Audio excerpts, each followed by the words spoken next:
যারা আদিম যুগের মানুষ অথবা জঙ্গলে বসবাস করেন অথবা যাদের কাছে সভ্যতার কিছুই এখনো পৌঁছায়নি, তাদের ব্যাপারে ইসলামের মতামত কি অথবা তাদের বিচার প্রক্রিয়া কেমন হবে?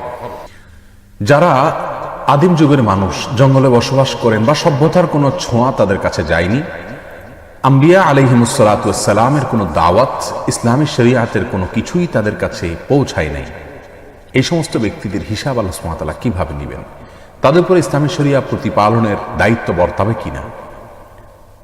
এ প্রসঙ্গে বলবো, যে সমস্ত মানুষেরা সভ্যতার ছোঁয়া থেকে অনেক দূরে, কথার কথা জঙ্গলেই জন্ম, সেখানে বেড়ে ওঠা, তাদের কাছে কোরআন অথবা সুন্নাহর কোনো কিছুই যায়নি, আল্লাহ অথবা তার রাসূল সাল্লাল্লাহু আলাইহি ওয়াসাল্লামের কোনো নির্দেশ পৌঁছে নাই, তাদের জন্য আল্লাহ সুবহানাহু ওয়া তাআলার পক্ষ থেকে একটি শুধুমাত্র দায়িত্ব আরোপিত থাকবে, আর তা হলো সৃষ্টিকর্তার প্রতি বিশ্বাস তাদের থাকতে হবে।